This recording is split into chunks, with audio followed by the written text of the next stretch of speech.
When billionaire Gabriel Harrington stumbles upon his ex-wife and 3 children he never knew he had, his high-powered world is turned upside down. Can he prove he's ready to fight for the family he lost and the love he still carries? Before we get into the story, comment below where in the world you are watching from today. Gabriel Harrington had everything money could buy.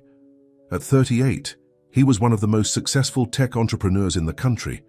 His office sat at the top of a gleaming skyscraper in downtown Manhattan, and his face regularly appeared on the covers of business magazines. But none of that mattered right now. Not when he was staring at 3 children who had his eyes. He hadn't planned to stop in this small coastal town. It was just supposed to be a quick dinner break on his way to an important business meeting in Boston. The family diner wasn't his usual type of place. No fancy wine list, no celebrity chef, just home-cooked meals and red-checkered tablecloths. But the moment he walked through that door, his whole world turned upside down. There she was, Maya Wilson, his ex-wife, the only woman he'd ever truly loved. She looked even more beautiful than he remembered, her dark hair falling in soft waves around her face. She was smiling at 3 young children sitting across from her in the booth. 2 boys and a girl, all around 5 years old, all with his grey eyes and strong jawline. Gabriel's legs felt weak. He grabbed onto the nearest chair to steady himself. His mind raced with questions. Could they be? But that would mean the timing matched up perfectly with their divorce. More coffee, sir? A waitress appeared beside him with a pot in her hand. Gabriel barely heard her. He couldn't take his eyes off the scene in front of him.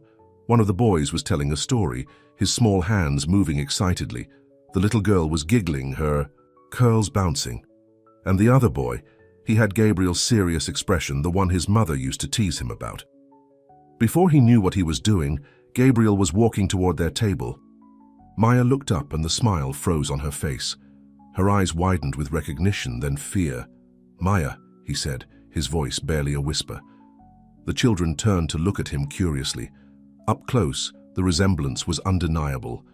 His heart pounded so hard, he could hear it in his ears. "Are they—" He couldn't finish the question. Maya's face went pale. She quickly gathered her things, her hands shaking slightly. "Not here, Gabriel." Her voice was firm, but he could hear the tremor in it. "Kids, it's time to go." "But Mom, we haven't had dessert." "Yet," the little girl protested. "Another time, sweetheart." Maya stood up, ushering the children out of the booth. "Come on, let's go."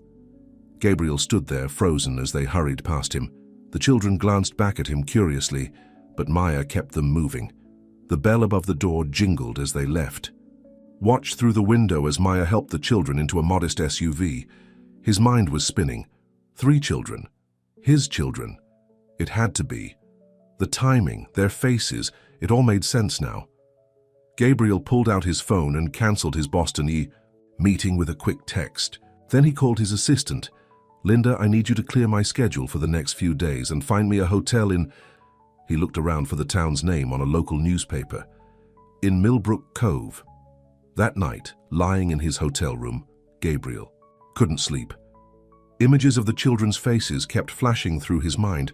He thought about all the birthdays he'd missed, their first words, their first steps. Anger and sadness battled inside him. Anger at Maya for keeping this secret, sadness for all the moments he'd lost. The next morning, he called Roger Martinez, the private investigator he kept on retainer for business matters. "I need everything you can find on Maya Wilson," he told Roger. "Current address, employment, everything, and I need it fast." "The Maya Wilson who was your ex-wife?" Roger asked. "Yes, and Roger, look for any records of children, birth certificates, school records, anything." While he waited for Roger's report, Gabriel drove around the small town. It was so different from his world of board meetings and business deals. Small shops lined the main street.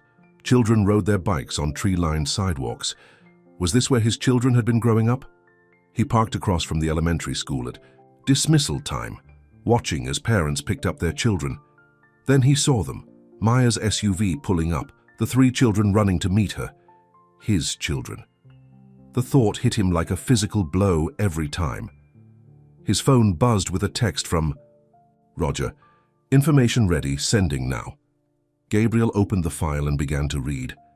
Maya was a third-grade teacher at the local elementary school. She'd moved here right after their divorce and bought a small house on Maple Street. And there they were, birth certificates for triplets born 8 months after their divorce was final. Elijah, Emma, and Ethan Wilson. No father listed. Gabriel's hands shook as he read their birth date over and over. Maya had been pregnant when she left him. She'd been carrying his children, and she'd never said a word. He remembered their last fight, how he'd missed their anniversary dinner for an important business meeting, how she'd finally broken down and told him she couldn't live like that anymore.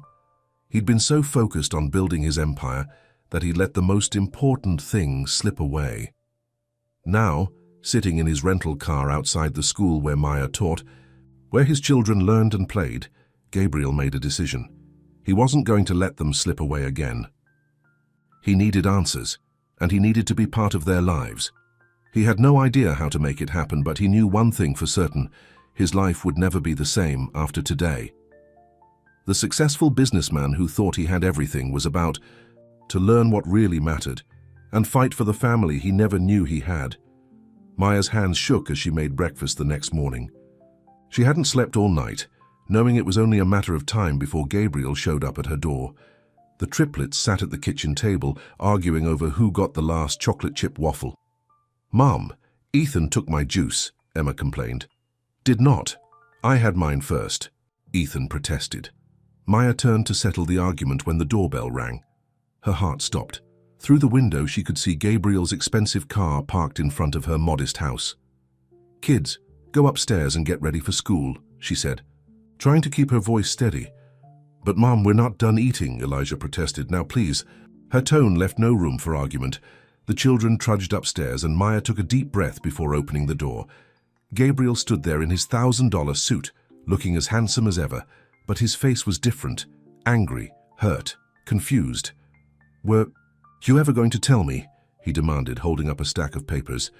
"Or were you planning to keep my children a secret forever?" Maya glanced nervously at the stairs. "Lower your voice, please. They can hear you." "They can hear me?" Gabriel's laugh was bitter. "That's rich, Maya. They should have been hearing me their whole lives. I'm their father." "Are you?" Maya shot back. "Because the Gabriel I knew was married to his work. The only children he had time for were his tech startups. That's not fair, and you know it." Gabriel pushed past her into the house. "I had a right to know. Like I had a right to a husband who came home for dinner, who remembered our anniversary, who actually wanted a family. I always wanted a family." "No, Gabriel, you wanted success. You wanted your empire. Every time I tried to talk about having children, you said later or after this big deal or when the company goes public." Maya's voice cracked. "Well, guess what? Later came, but you weren't there." Gabriel sank into a kitchen chair, looking at the children's half-eaten breakfast. 3 plastic cups with different colored straws, 3 plates with Mickey Mouse faces. His children's breakfast. "How could you keep this from me?" he asked, his voice quieter now. "They're 5 years old. Maya, 5 years of their lives that I'll never get back." "Mom?" Emma's small voice came from the stairs. "We can't find my blue hairband." Maya and Gabriel both froze. Emma stood on the steps, looking curiously at the stranger in their kitchen. Behind her, Elijah and Ethan peeked through the railings. "Who's that?" Ethan asked. Maya's heart raced. This wasn't how she'd planned for this to happen. "Kids, this is Mr. Harrington. He's an old friend of Mommy's." Gabriel stared at his children, drinking in every detail of their faces. Emma's curls, just like Maya's. Elijah's serious expression. Ethan's questioning look. "Why are you crying?" Emma asked Gabriel. He hadn't even realized there were tears in his eyes. "I'm just very happy to meet you." "Are you going to be late for school again?" Mrs. Peterson from next door called through the window. "I can give them a ride."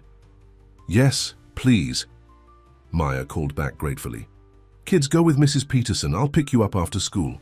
The children scrambled to grab their backpacks, still casting curious glances at Gabriel. He watched helplessly as they ran out the door, wanting to call them back, to hug them, to tell them who he really was. After they left, the silence in the kitchen was deafening. "They're beautiful," Gabriel finally said. "They are." Maya's voice softened. "Elijah is the oldest by 2 minutes. He's so protective of his siblings. Emma's in the middle. She never stops talking, just like you used to be. And Ethan, he's the quiet one, always thinking, always watching. Like you," Gabriel said softly. Maya nodded, tears in her eyes. "I wanted to tell you. So many times, I picked up the phone. But then I'd see you in the news, making another million, buying another company. You had the life you always wanted." "No," Gabriel said firmly. "I had the life I thought I wanted. But I was wrong." He stood up, running his hands through his hair in frustration. "I want to know them, Maya. I want to be their father." "You can't just walk into their lives and turn everything upside down," Maya protested. "They have a routine, friends, school. I'm not asking to turn anything upside down. I'm asking for a chance." Gabriel's voice was pleading now. "I'll do it your way, whatever you think is best for them. Please don't keep them from me anymore." Maya looked at him for a long moment. She saw the same determination in his eyes that had built his business empire. But there was something else there too, something she hadn't seen in years. Vulnerability. "We need to take this slow," she finally said. "Very slow, and if at any point it becomes too much for them, I understand." Gabriel nodded quickly. "Whatever you think is best. I need to be part of their lives." Maya walked to the refrigerator and took down a drawing.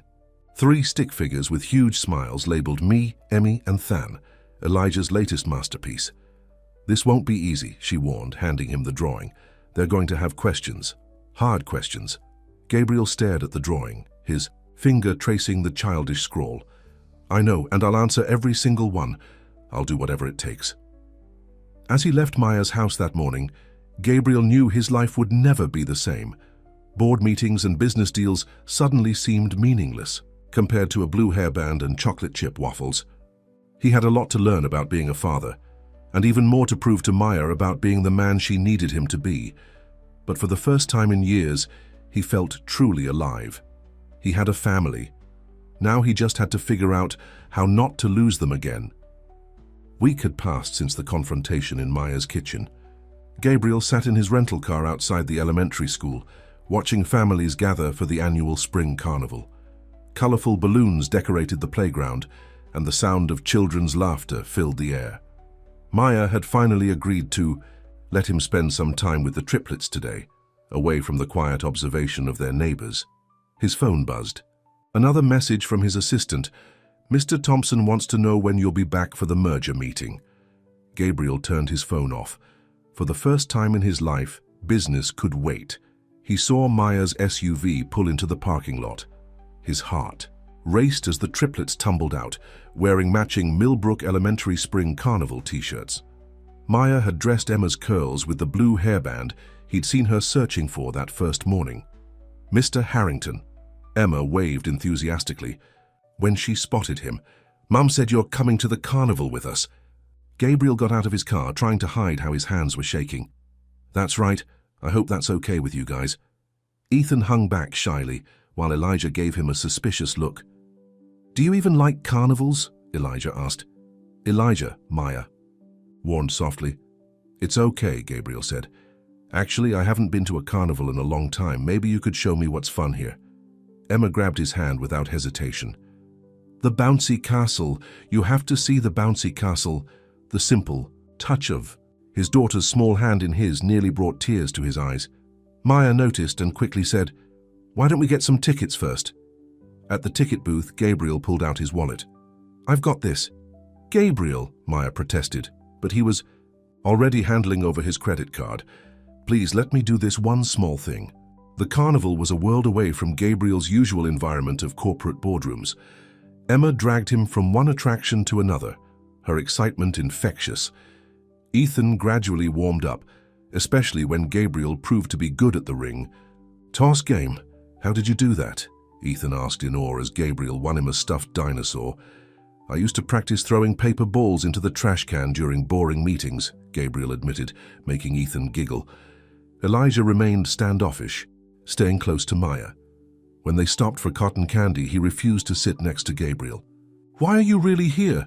Elijah demanded suddenly, his young face serious. Mom said you're an old friend, but we never heard about you before. Maya nearly choked on her cotton candy. Gabriel looked at her, then back at Elijah. They hadn't planned to have this conversation today, but looking into his son's eyes, his own eyes, he couldn't lie. You're right, Gabriel said slowly. I'm more than just an old friend, He glanced at Maya, who gave a small nod. I'm your father. Emma's cotton candy stopped halfway to her mouth. Ethan's eyes went wide.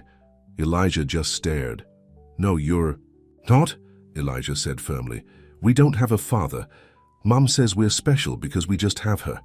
Sweetie, Maya touched Elijah's arm. Do you remember how we talked about how some families are different? Well, you do have a father. Mr. Harrington as Gabriel.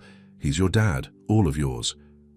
Is that why you look like us? Emma asked, studying Gabriel's face intently. Gabriel nodded, his throat tight. Yes, that's why. Why weren't you here before? Ethan's quiet question hit Gabriel like a punch to the gut. That's complicated. Gabriel struggled to find the right words. I made some mistakes, big mistakes. I was so busy with work that I forgot what was really important. Like when Tommy's dad forgot his birthday because he was on a business trip? Emma asked. Something like that, Gabriel said softly. Only worse, much worse. But I want to try to make it right if you'll let me. Elijah stood up abruptly. I don't want a father. We were fine without you. He ran toward the school building. Elijah! Maya started to get up, but Gabriel stopped. Let me, he said. Please. He found Elijah sitting on the school steps, angrily wiping tears from his eyes. Gabriel sat down beside him, careful to leave some space between them. You know, Gabriel said quietly, you're right to be angry. With me. I wasn't here when I should have been. We don't need you, Elijah muttered. Mom does everything. She comes to our games and helps with homework and makes soup when we're sick. Your mom is amazing, Gabriel agreed. She's done an incredible job raising you three. Nothing will ever change that. He paused. But if you'd let me, I'd like to. Be there for those things too. Not to replace your mum, but to be there alongside her, to be your dad. Elijah picked at his shoelace. What if you leave again? The question broke Gabriel's heart. I won't. I promise you, Elijah. I know promises probably don't mean much to you right now coming from me, but I'm going to prove it to you day by day. Mom says actions speak louder than words, Elijah said seriously. Gabriel couldn't help but smile. Your mom is very wise. So how about this? Let my actions show you. Give me a chance to prove I mean what I say? Elijah was quiet for a long moment. Maybe, he finally said, but if you make Mom cry, I'll never forgive you. That's fair. Gabriel held out his hand. Should we go back? I think I saw an ice cream stand we haven't tried yet. Elijah hesitated, then took his hand. When they returned to the group, Emma was teaching Maya a clapping game, and Ethan was hugging his dinosaur. Everything okay? Maya asked softly. Gabriel looked at his children, Emma's bright smile, Ethan's quiet contentment, and Elijah's cautious acceptance, and felt a peace he'd never known in all his years of business success. Getting there, he said, one step at a time. As the sun began to set over the carnival, turning the sky pink and orange, Gabriel realized something. His expensive watch, designer clothes, and waiting business empire seemed insignificant compared to the simple joy of pushing his children on the swings, hearing their laughter, and watching them enjoy their ice cream. Hunks! He had a lot to learn about being a father, and even more trust to earn. But for the first time since discovering he had children, Gabriel felt hope. Real hope that maybe, just maybe, he could become the father they deserved, and the man Maya had always believed he could be. Gabriel's phone wouldn't stop ringing. He sat in his temporary office, a small room he'd rented above the local real estate agency, trying to manage his business empire from a small coastal town. His laptop showed 15 urgent emails from his board of directors, all demanding to know when he'd return to New York. Mr. Harrington, his assistant's voice came through the speaker. The board is threatening to call an emergency meeting. They're saying your absence is affecting investor confidence. Gabriel loosened his tie, looking at the children's drawings now decorating his makeshift office walls. Schedule a video conference for tomorrow morning. And Linda? Find me a real Estate agent here in Millbrook Cove. A real estate agent? But sir, what about your penthouse in Manhattan? I'm not selling the penthouse, I need a house here. Gabriel's eyes fell on a photo from the carnival showing him with the triplets. A family house. The news of Gabriel, Harrington's extended stay in a small coastal town, had already hit the business papers. Speculation was running wild about why the famous tech billionaire had suddenly abandoned his Manhattan offices for a sleepy beach community. Maya saw the headlines at the grocery store checkout line. Her quiet life was starting to crack at the seams. People at school were whispering, connecting the dots between her children's striking grey eyes and the billionaire who'd suddenly appeared in town. "Did you see who's picking up Elijah, Emma, and Ethan today?" one teacher whispered to another as Maya passed in the hallway. "Gabriel Harrington himself, in a Ferrari!" Maya hurried to the parking lot after her last class. Sure enough, Gabriel's bright red Ferrari stuck out like a sore thumb among the minivans and SUVs. The triplets were already running toward it, drawn to the flashy car like moths to a flame. "Gabriel," Maya called out. "We talked about this, no fancy cars, no drawing attention." "But Mom," Emma protested. "Dad's car is so cool." The word Dad still felt strange to everyone's ears. It had been 2 weeks since the carnival, and the children were testing out the new term, rolling it around in their mouths like hard candy. "I'm sorry," Gabriel said, looking genuinely apologetic. "The rental car company is delivering something more appropriate tomorrow. I just didn't want to miss my day with them." Maya sighed. She'd agreed to let Gabriel pick up the kids twice a week, trying to establish a routine. But everything about him screamed wealth and privilege, drawing exactly the kind of attention she'd tried to avoid for 5 years. "Mr. Harrington," a reporter suddenly appeared, camera in hand. "Is it true you're the father of Maya Wilson's triplets? How long have you known? Why the secrecy?" Gabriel instinctively stepped in front of the children, shielding them from the camera. "No comment, please leave my family alone." The word family hung in the air as Maya quickly ushered the children into the school building. Gabriel dealt with the reporter, his face stern in a way the triplets had never seen. Later that evening, after Gabriel had helped with homework and enjoyed a simple dinner at Maya's house, something that was becoming a regular occurrence, the adults sat on the porch while the children played in the yard. "This is exactly what I was afraid of," Maya said, watching Emma show off her cartwheel skills. "Your world is so different from ours, Gabriel. The press, the attention, it's not fair to them." "I know." Gabriel watched Ethan teaching Elijah, a new card trick he'd learned. "That's why I'm buying a house here, something modest in a good school district, and I'm restructuring my company so I can work remotely most of the time." Maya turned to him, surprised. "You'd do that? Leave Manhattan? Your whole life is there." "No." Gabriel shook his head. "My whole life is here now. I just didn't know it until 2 weeks ago." Inside the house, the phone rang. Maya went to answer it, leaving Gabriel to supervise the children's increasingly elaborate cartwheels. "Gabriel!" Maya's voice was urgent. "It's your brother Richard on the phone. He says it's an emergency." Gabriel took the phone, his expression darkening as he listened. "They can't do that." "No, I don't care what the shareholders are saying. Fine, set up the meeting." He hung up, his face troubled. "The board is threatening to vote me out if I don't return to New York immediately. They're saying my personal issues are destabilizing the company." "Then you should go," Maya said softly. "The children will understand." "No." Gabriel's voice was firm. "I'm not choosing work over family, not again." He pulled out his phone and started typing rapidly. "If they want a fight, they'll get one. I own controlling interest in the company. I built it from nothing. They can't push me out. What are you going to do?" "I'm calling an emergency shareholders meeting in Millbrook Cove." A slight smile played on his lips. "If they want to see what's keeping me here, they're welcome to come find out." Maya looked worried. "Gabriel, you can't turn our lives into a corporate spectacle." "Trust me," he said, reaching for her hand. "I'm not letting anyone or anything threaten this family. Not the board, not the press, not even my own stubbornness." As if to emphasize his point, Emma called out, "Dad, watch this!" She proceeded to attempt a cartwheel that turned into more of a tumble, landing in a giggling heap on the grass. Gabriel's face softened as he watched his daughter.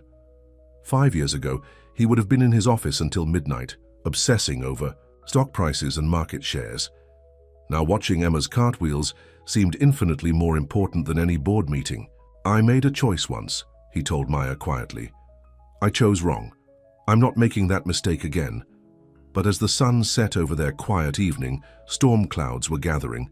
Gabriel's phone buzzed with more urgent messages. Business reporters were starting to camp out near Maya's house. And somewhere in a Manhattan boardroom, Gabriel's enemies were plotting to take advantage of his absence. The peace they'd found in these past 2 weeks was about to be tested. Gabriel had fought many corporate battles in his life, but none as important as the one coming. This time he wasn't fighting for money or power. He was fighting for his family, and he couldn't afford to lose. The Millbrook Cove Inn had never seen anything like it. Sleek black town cars lined the quiet street.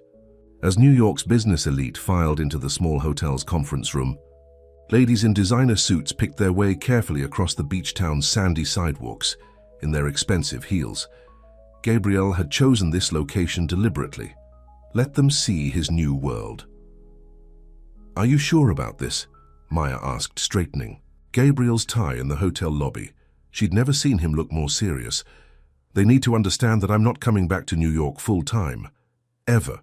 He caught her hand as she finished with his tie. "The company can adapt, or they can find themselves a new CEO." Richard, Gabriel's younger brother, approached them with a worried look. "Gabe, the sharks are circling. James Davidson brought his whole legal team." James Davidson was Gabriel's biggest rival on the board, a man who'd been trying to take control of the company for years. Now he probably thought he had his chance. "Let them circle," Gabriel said firmly. "I've got something they don't." "What's that?" "Something worth fighting for." Inside the conference room, the atmosphere was tense. Board members whispered among themselves as Gabriel took his place at the head of the table. James Davidson sat directly opposite him, a smug smile on his face. "Before we begin," Davidson announced, standing up, "I move to discuss the leadership crisis at hand. Mr. Harrington has abandoned his responsibilities." "Abandoned?" Gabriel's voice cut through the room. "I've attended every meeting virtually. I've signed every document. The company's stock is up 12% this quarter." "But you've refused to return to New York," another board member chimed in. "You're hiding out in this beach town." "Hiding?" Gabriel pressed a button and a screen lowered behind him. "Let me show you exactly what I'm doing." Pictures appeared on the screen. The triplets at the carnival. Ethan showing off his science project. Emma's dance recital. Elijah's little league game. "5 years ago," Gabriel said, his voice strong and clear, "I made the biggest mistake of my life. I chose this company over my family. I lost my wife. I lost my children before I even knew they existed. I won't make that mistake again." Murmurs filled the room. Davidson looked uncomfortable. "But the company needs," someone started. "The company needs a CEO who understands what really matters," Gabriel interrupted. "I built this company from nothing. I can run it from anywhere. Technology makes that possible. Isn't that what we're all about? Innovation, adaptation?" He clicked to the next slide, an organizational chart. "I've developed a restructuring plan, regional offices, decentralized leadership. I'll split my time between here and New York, but my primary residence will be in Millbrook Cove." "This is ridiculous," Davidson exploded. "You expect us to reshape the entire company because you suddenly discovered you have children." The conference. Room door opened. Maya stood there with the triplets, right on schedule. The room fell silent. "Yes," Gabriel said simply. "I do. Because they're not just children. They're my children. And this isn't just a beach town, it's their home."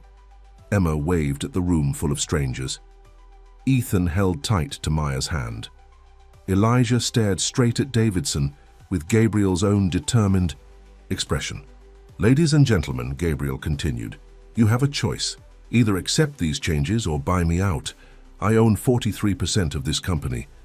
At current market value, that's $12 billion. Anyone want to write that check?" The room erupted in chaos. Board members argued among themselves. Davidson's face turned red. But Gabriel kept his eyes on his family standing in the doorway.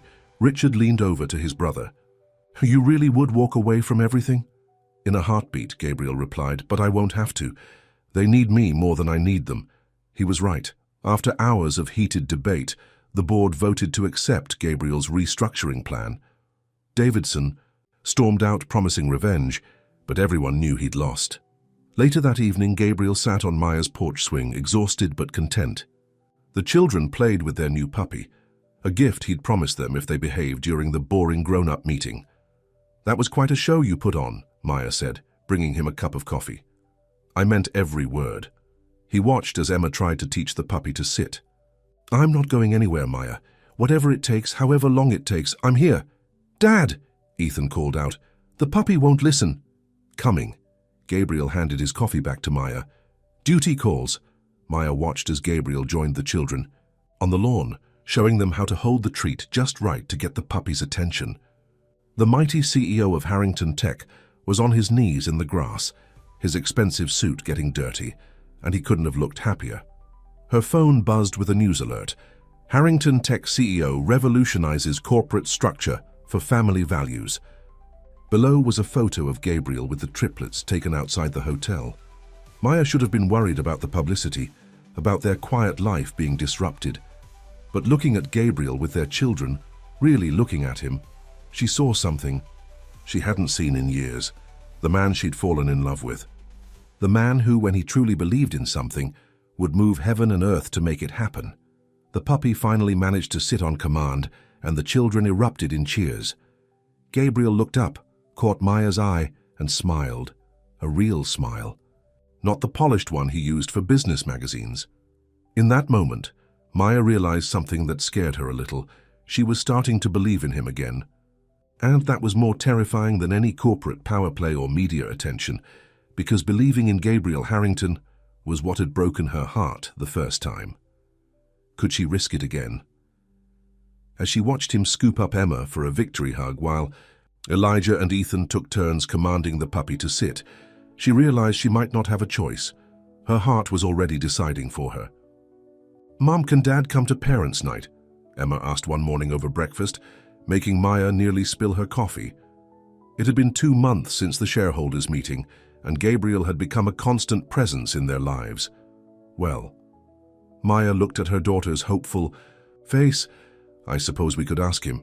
He already said he'd come, Elijah chimed in. He promised to take a break from his big project. Maya raised an eyebrow. Oh, did he? The big project was Gabriel's new house, just 3 blocks away. He'd bought a modest 4-bedroom home and was renovating it himself, well, with professional help, but he insisted on being involved in every decision. The children loved visiting the construction site, wearing their matching yellow hard hats that Gabriel had gotten them. Later that day, Maya found herself standing in front of the house, watching Gabriel discuss paint samples with the contractor. He'd rolled up the sleeves of his dress shirt, and there was a smudge of paint on his cheek. He looked different here than he had in Manhattan, more real somehow. Maya, he smiled when he saw her. Kids okay? They're fine. They're with Mrs. Peterson. She crossed her arms. So parents' night? Gabriel had the grace to look sheepish. I was going to ask you about that. The kids mentioned it last week, and I didn't want to miss another milestone. You can't just make promises to them without checking with me first, Gabriel. You're right. I'm sorry. He wiped his hands on his jeans, another new addition to his wardrobe. I'm still learning how to do this co-parenting thing. A crash from inside the house made them both jump. Gabriel sighed. They're demolishing the kitchen today.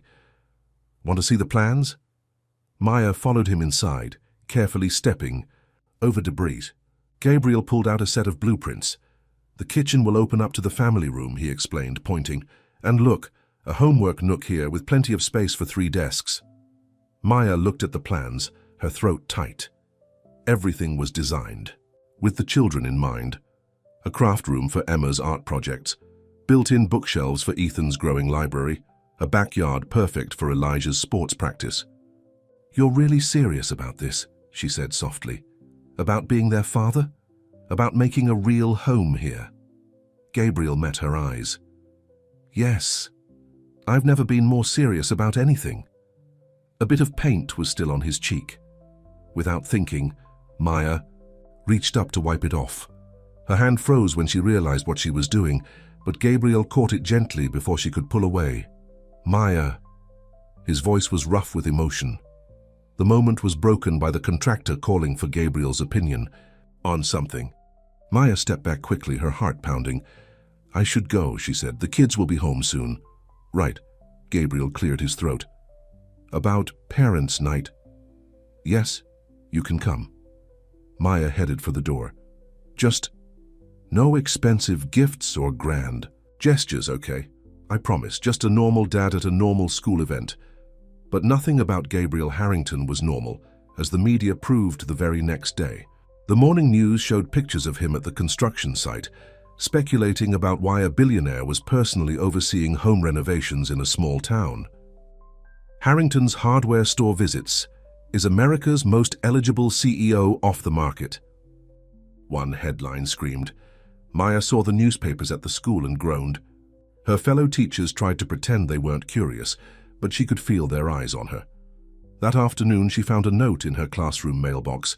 "Tell your billionaire baby daddy to keep his circus out of our town. The children deserve better than this spectacle." A concerned parent. She was still staring at the note when Gabriel arrived to pick up the kids. "What's wrong?" he asked immediately, seeing her face. "This." She handed him the note. Gabriel read it, his jaw tightening. "I'll have security." "No!" Maya cut him off. "That's exactly what they're talking about. We can't turn the children's lives into some kind of protected compound." "Then what do you suggest?" Gabriel ran a hand through his hair in frustration. "I can't change who I am, Maya. I can't make the media go away." "I know." Maya sank into her desk chair. I don't know how to protect them from all this." Gabriel knelt beside her chair. "Hey, look at me." He waited until she met his eyes. "We'll figure it out together. That's what parents do, right?" Despite herself, Maya smiled. "Since when did you become so wise?" "I had a good teacher." He stood up as they heard the children's voices in the hallway. "Still want me at parents' night?" "Yes," Maya said, surprising herself with how much she meant it. "The children want you there, and—" She hesitated. "And so do I." Gabriel's face lit up with a smile that made Maya's heart skip a beat, something that was happening more and more lately, much to her confusion and concern. The children burst into the classroom, full of stories about their day. Emma proudly showed Gabriel her art project, while Ethan explained his science experiment, and Elijah talked about soccer practice. Watching them, Maya realized something had shifted. This wasn't just Gabriel trying to make up for lost time anymore. This was a family, different from what she'd imagined, complicated by their past and their present circumstances, but a family nonetheless. The thought should have scared her. Instead, she found herself looking forward to parents' night, to seeing Gabriel interact with their children's teachers, to sharing this normal parental experience with him. And that, she realized, was the most dangerous thing of all. Because hoping for normal with Gabriel Harrington was like hoping for privacy with the paparazzi watching. Probably impossible, definitely risky, but somehow incredibly tempting. As they left the classroom together, Gabriel carrying Emma's art project like it was a priceless masterpiece, Maya caught herself wondering if some risks might be worth taking. The thought followed her home, settled into her dreams, and refused to leave, just like the man who'd turned their quiet life upside down and was somehow making it better in the process. Parents' night at Millbrook Elementary looked like a scene from a celebrity event. News vans lined the street and reporters tried to peek through the school windows. Inside, Gabriel sat next to Maya in tiny plastic chairs, listening intently as Mrs. Thompson discussed Ethan's outstanding progress in science.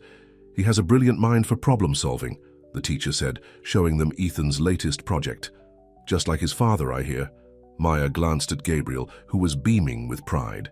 He looked so different from the corporate shark she'd known in Manhattan. His designer suit had been replaced by khakis and a blue button-down shirt, an outfit he'd carefully chosen to blend in with the other parents. "And Emma's art teacher wants to see us next," Maya said, checking her schedule. "Mr. Harrington?" A mother stopped by their desk. Would you consider donating to the school's computer lab? We're desperately in need of— Susan, another parent, pulled her away. You can't just ask him for money. Gabriel's face flushed. Maybe this wasn't such a good idea. No, Maya touched his arm. You belong here. You're their father. The simple touch sent electricity through both of them. Their eyes met, and for a moment, the crowded classroom disappeared. The spell was broken by a familiar voice. Well, well, if it isn't the happy family. James Davidson stood in the doorway, a cold smile on his face. I hope I'm not interrupting. James. Gabriel stood up, instantly alert. What are you doing here? Can't a concerned businessman check on his investment? This little domestic drama of yours has our shareholders quite worried. Davidson's eyes swept over Maya. Though I must say I understand the attraction now. Gabriel's fists clenched. Leave, now. Or what? Davidson smirked. You'll choose family over business again? Be careful, Gabriel. The board's patience isn't endless. Is everything okay? Emma's art teacher appeared, looking concerned. Fine, Maya said quickly. Mr. Davidson was just leaving. Of course. Davidson handed Gabriel an envelope. The board meeting is next week, in New York. Your presence is required. He smiled at Maya. Better pack a bag, Gabriel. It might be a long stay. After he left, the tension in the room slowly dissolved, but Maya could see the worry in Gabriel's eyes as he stared at the envelope. You have to go, don't you? She asked later as they walked home. The company's facing a hostile takeover attempt. Davidson's been buying shares. Gabriel kicked a stone on the sidewalk. If I don't handle this right, I could lose everything I built. The children will understand if you need to be in New York for a while. Gabriel stopped walking. Will you? The question hung in the air between them, heavy with meaning. Maya couldn't meet his eyes. I'm not the same man I was 5 years ago, he said softly. I won't disappear again. Promise? The word slipped out before Maya could stop it. Gabriel moved closer, his hand coming up to cup her cheek. Maya! A camera flash exploded nearby. Mr. Harrington, Miss Wilson, are you reconciling? They jumped apart. Paparazzi emerged from behind parked cars, cameras clicking rapidly. Inside. Now. Gabriel guided Maya up the steps to her house, shielding her from the cameras. Once inside, they stood in the darkened hallway, hearts racing. The children were at Mrs. Peterson's house for a sleepover, and the empty house felt charged with possibility. I should go, Gabriel said, but he didn't move. Yes, you should. Maya didn't step back. Instead, she found herself remembering their first kiss, so many years ago. He'd been a struggling entrepreneur then, working out of his garage, dreaming of changing the world. She'd believed in him completely. Maya. Gabriel's voice was rough. I never stopped loving you. Not for a single day. The words hit her like a physical blow. She'd waited so long to hear them, but now, I can't, she whispered. The children are the best thing that ever happened to us. Gabriel moved closer. They're proof that what we had was real, that it could be real again. It's not that simple. But Maya couldn't help leaning into him slightly. You have your company to think about, the takeover. Let Davidson try. Gabriel's hands found her waist. I'll fight him and win. And then I'll come home to you and our children, every single time.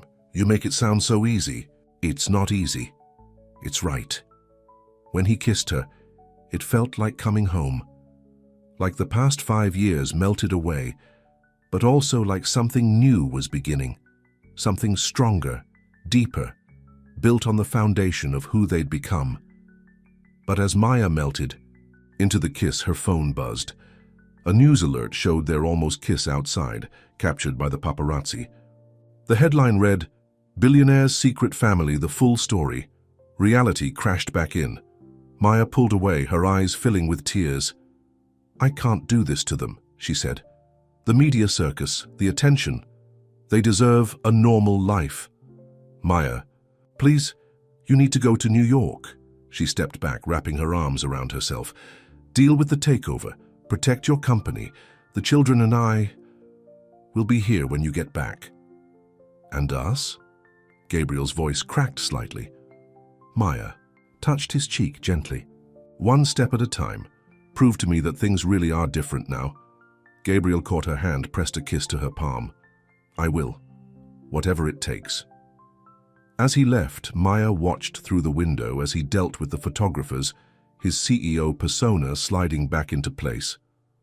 Yet when he looked back at the house, his eyes were soft with an emotion she wasn't ready to name.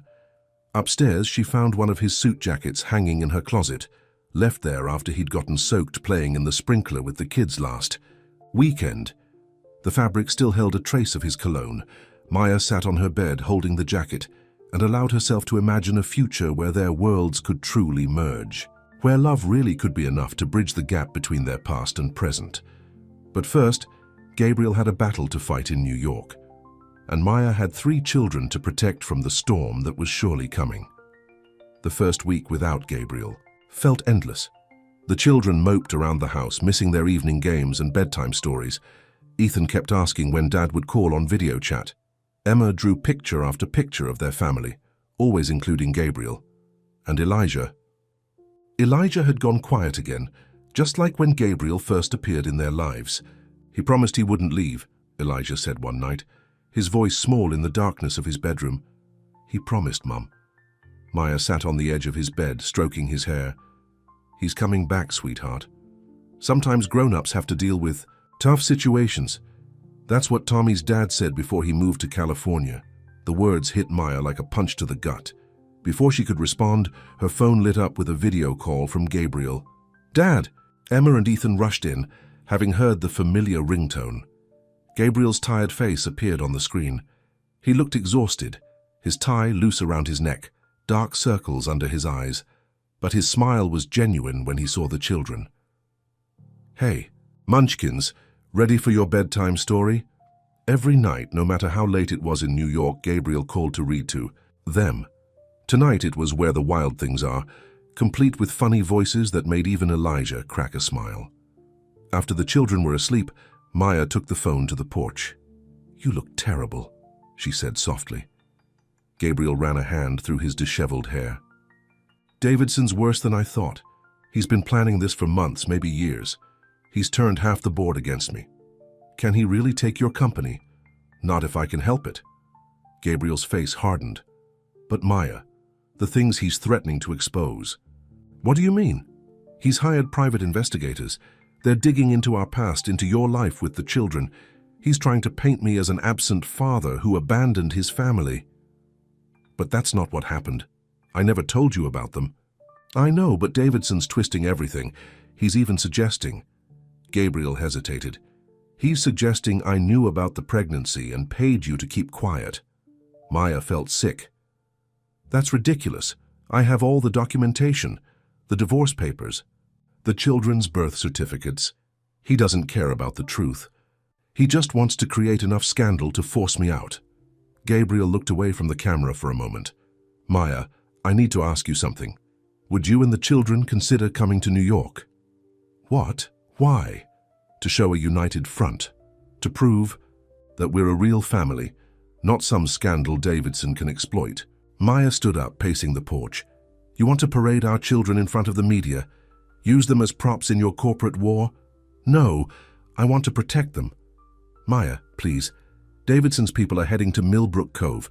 They'll hound you. Ask the children questions, then we'll leave town for a while. Visit my sister in Maine. And let Davidson win. Let him take everything I built, everything I want to leave for our children. The children need stability, Gabriel, not more chaos. A voice called out in the background of Gabriel's call. Mr. Harrington, the lawyers are ready. Gabriel closed his eyes briefly. I have to go, just think about it, okay? And Maya. His voice softened. I miss you, all of you. After he hung up, Maya sat in the porch swing, listening to the crickets chirp. The same swing where Gabriel had sat so many evenings, helping with homework or just talking with the children about their day. The next morning, the storm Gabriel had warned about broke. Reporters swarmed the school, forcing the principal to call the police. Photographers followed Maya and the children at the grocery store. Strange cars drove slowly past their house. Then the stories started appearing. Harrington, heir scandal, the truth about the secret children. Former wife speaks out, he abandoned. You see, a completely fabricated interview. Sources say Harrington paid millions in hush money. Maya's phone wouldn't stop ringing with calls from reporters. The children came home crying because classmates were asking them strange questions about their father. Is it true Dad gave you $1 million to go away? Emma asked, showing Maya an article on her friend's phone. That was the last straw. Maya called Gabriel. We'll come to New York, she said when he answered, but not for your company, for our children. The relief in Gabriel's voice was palpable. I'll send the private jet. No, we'll drive, like a normal family. Maya, it's an 8-hour drive. Then it's 8 hours where no one can harass our children. Her voice softened. Besides, they've never seen New York. Maybe we can make it an adventure instead of an escape. The next morning, before dawn, Maya loaded the children into her SUV. They were excited about the trip, but she could see the worry in their eyes. They were too young to understand corporate takeovers, but they understood that something was wrong.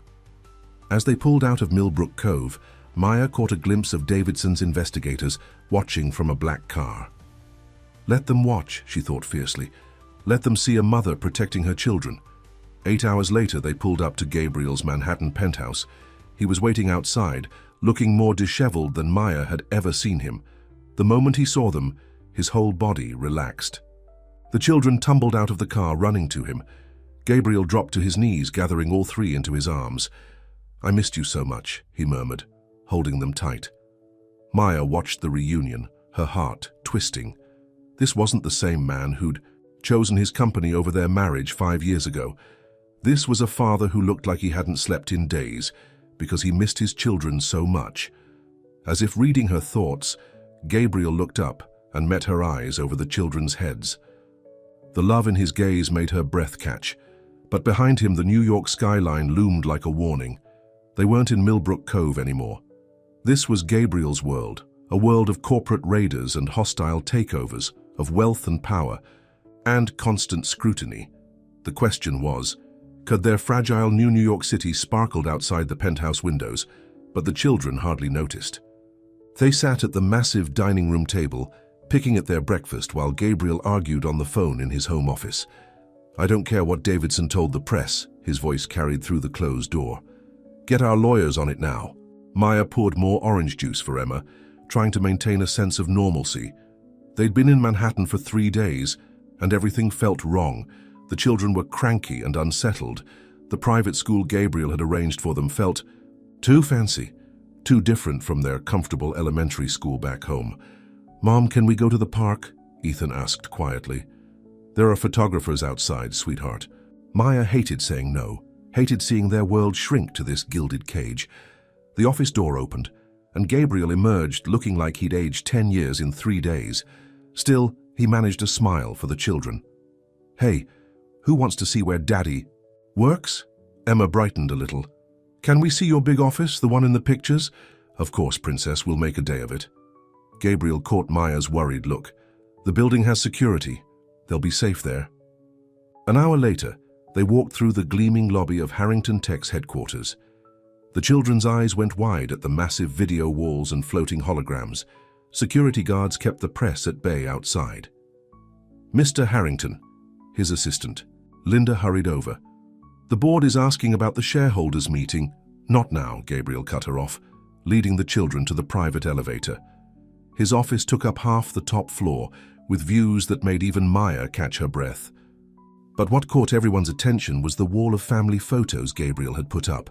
Pictures from the carnival, the school play, quiet moments at home in Millbrook Cove. When did you do this? Maya asked softly. The day after you left town. I wanted everyone to see what I'm fighting for. Before she could respond, the office door burst open. James Davidson strode in, followed by 2 men in expensive suits. How domestic, he sneered. Playing happy families while your company crumbles? Gabriel stepped in front of his family. Get out, James. I don't think so. Davidson waved a folder. The board meeting is in an hour, and I have some very interesting documents to share. Elijah moved closer to Maya, but his voice was strong. Leave our dad alone. Davidson's smile turned cruel. Your dad? The man who didn't even know you existed until a few months ago. The man who... That's enough, Gabriel's voice thundered through the office. Linda, take my family to the private conference room, now. Gabriel. Maya started. Please, he said softly. Let me handle this. In the conference room, Maya tried to distract the children with the giant touchscreens on the walls, but all she could think about was Gabriel, facing Davidson alone. An hour passed, then 2. Employees hurried past the glass walls, whispering and pointing. The children grew restless. Finally, the door opened. Gabriel stood there, his tie loose, his hair messy from running his hands through it. Is it over? Maya asked. Almost. He looked exhausted but determined. Davidson played his hand. He tried to paint our story as a scandal, tried to convince the board I'm emotionally compromised. What happened? A slight smile crossed Gabriel's face. He forgot one thing: family isn't a weakness. It's the greatest strength there is.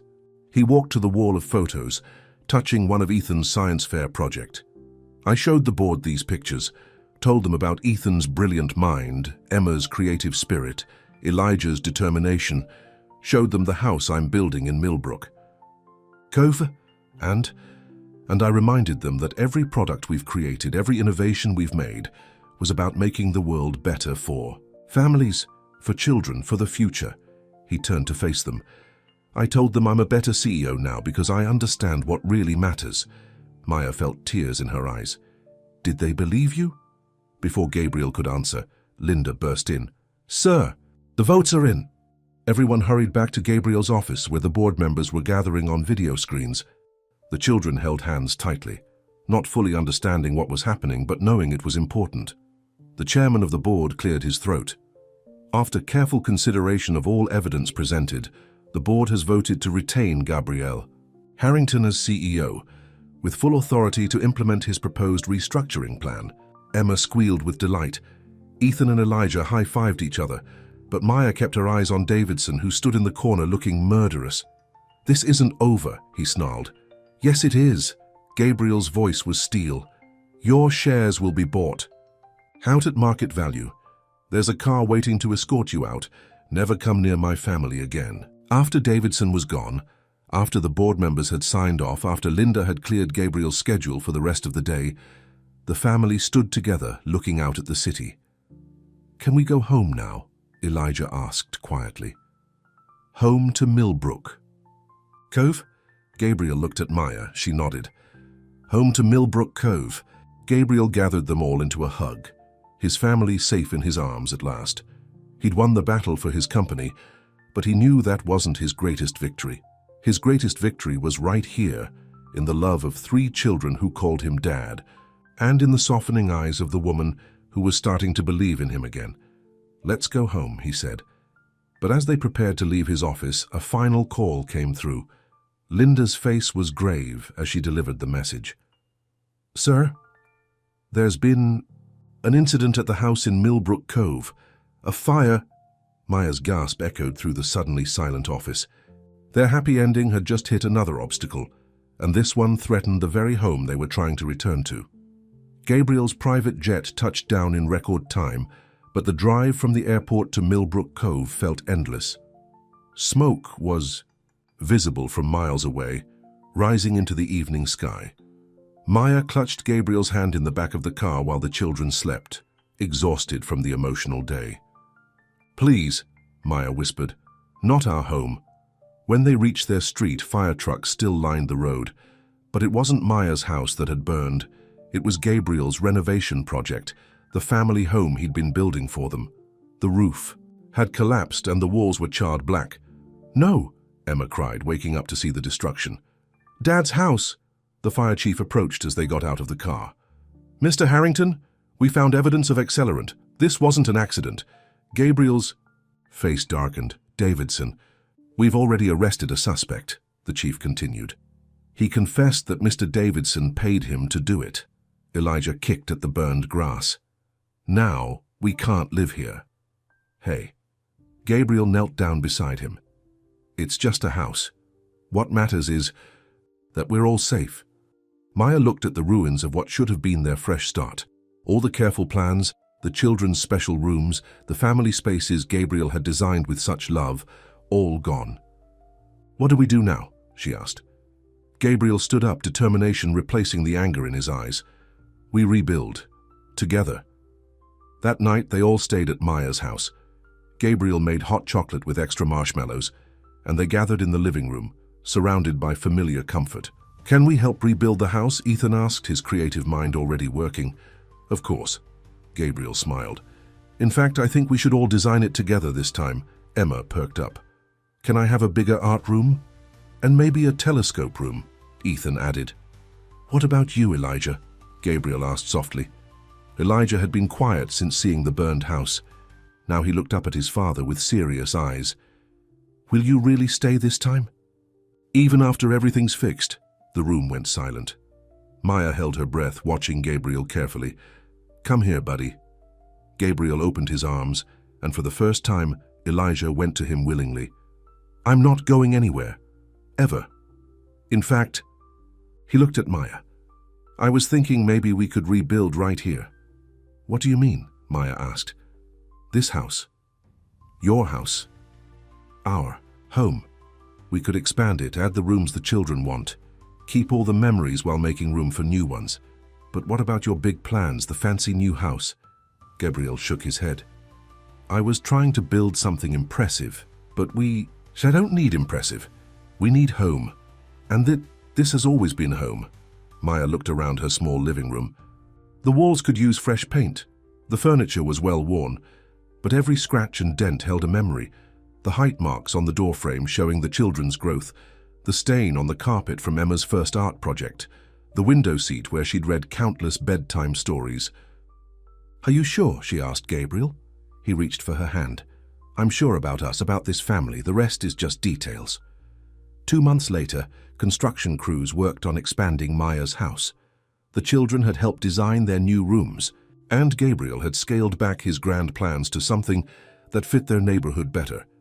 Davidson faced criminal charges for the arson, his reputation and career destroyed by his own bitterness.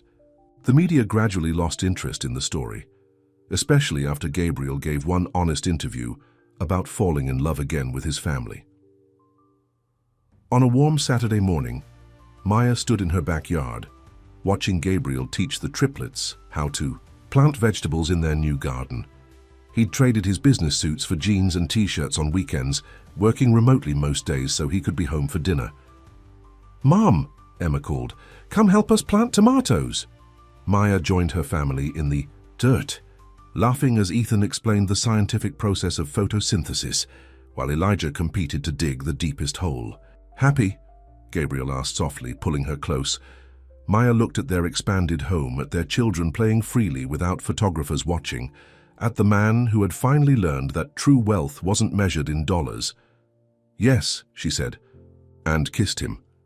Later that evening, as they sat on their expanded porch swing watching the sunset, the children playing with their puppy in the yard, Gabriel pulled out a small box. "I was going to do this at some fancy restaurant," he said, opening it to reveal a simple but elegant ring. "But this feels right, here, home." Maya's heart stopped. "Gabriel, I know it won't be easy. I know we have years of hurt to overcome. But Maya Wilson, I've loved you since the day you believed in a dreamer with a startup in his garage. I loved you through 5 years of separation. I love you more now, watching you with our children, seeing the life we can build together." Tears rolled down Maya's cheeks as he continued. "I'm not the same man who chose ambition over love. You and our children taught me what real success looks like, so I'm asking, will you marry me? Again? For keeps this time?" Before Maya could answer, 3 eager faces appeared around the corner of the house. "Say yes, Mom," Emma bounced excitedly. "Please?" Ethan added. Elijah just smiled, looking more at peace than he had since Gabriel first walked into their lives. Maya looked at her family, the one she'd protected so fiercely, the one that had grown stronger through every challenge. "Yes," she said. "Yes to all of it." The children cheered and piled onto the porch swing, nearly tipping it over. As Gabriel slipped the ring onto her finger, Maya realized something. Their story hadn't been about secret children at all. It had been about love. Love that was strong enough to survive mistakes, patient enough to heal old wounds, and big enough to build something new from the ashes of what was lost. The sun set over Millbrook Cove, painting the sky in colors no Manhattan sunset could match.